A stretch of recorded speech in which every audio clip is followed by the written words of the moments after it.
Le monstre doudou de Raffaella Bertagnolio. Illustration de Fabrice Mosca. Ce soir, l'ombre menaçante du monstre plane au-dessus du village. Il est grand, très grand. Il est laid, très laid. Il est méchant, très méchant. Et il n'aime pas les enfants.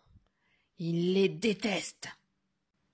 Chaque soir, ses hurlements les empêchent de s'endormir. Et en plus, il veut leur doudou. Ce soir, c'est la vieille lune. Et comme chaque mois, à la vieille lune, il va descendre de la montagne et exiger un nouveau doudou. Et ce soir, comme chaque soir de vieille lune, les villageois devront lui donner le doudou d'un enfant. Ils le déposeront à la sortie du village et repartiront en courant se cacher dans leur maison.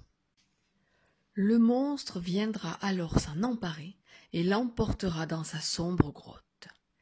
Personne ne saura ce qu'il en fait. Et les enfants du village pleureront encore toute la nuit, et aussi les suivantes.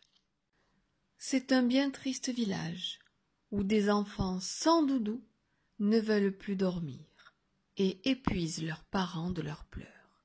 Un village où des adultes exténués n'ont même plus la force de chercher une solution pour se débarrasser du monstre. Mais ce soir de vieille lune est un soir de vieille lune particulier. Ce soir, il ne reste plus qu'un seul doudou au village. Tous les autres, le monstre les a déjà pris. Et le doudou qui reste, ce n'est pas n'importe quel doudou. C'est celui de Mota le Cracra. Mota est un grand. Il n'a plus besoin de son doudou pour dormir.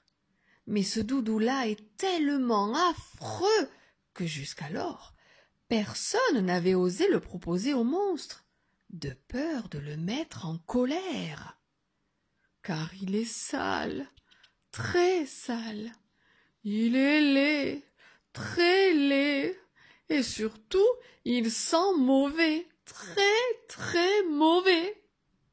Mais ce soir, il n'en reste vraiment plus qu'un. Et le chef du village, n'écoutant que son courage, et surtout en l'absence de volontaires, s'en va vers la grotte, l'affreux doudou sous son bras. Il est terrifié à l'idée de devoir expliquer au monstre que s'il ne ressemble à rien, c'est malheureusement le seul doudou qui reste. Arrivé à l'entrée de la grotte, son affreux doudou à bout de bras, il frappe doucement à la première pierre. Toc, toc, rien. Il attend 1 minute. Toc, toc, toc, rien. Et soudain, un bruit énorme, terrifiant, le cloue de frayeur sur place. Mais bien vite, il reprend ses esprits et, abandonnant son courage, repart en courant au village. Malheureusement, une fois arrivé à sa maison, il se rend compte avec horreur qu'il a oublié de laisser le doudou au monstre. Et l'heure est passée. Il va venir le chercher. Tous les habitants du village se rassemblent alors chez le chef, laissant l'affreux doudou sur le pas de la porte.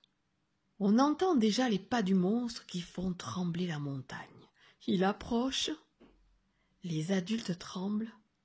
Les enfants sanglotent. Mais tout à coup, plus rien. Un grand silence s'abat sur le village. La curiosité étant plus forte que la peur, tous s'arrêtent de trembler, de pleurer, et glissent un regard effrayé par la fenêtre. Et ce qu'ils voient alors les stupéfie. Le monstre s'est arrêté nez à nez avec l'affreux doudou. Il l'observe, le renifle, s'en saisit, ouvre sa gueule et fond en larmes. Ce doudou lui ressemble tellement qu'on dirait un petit frère. Il le serre alors délicatement dans ses bras, met son gros pouce dans son énorme gueule, se roule en boule et s'endort comme un bébé.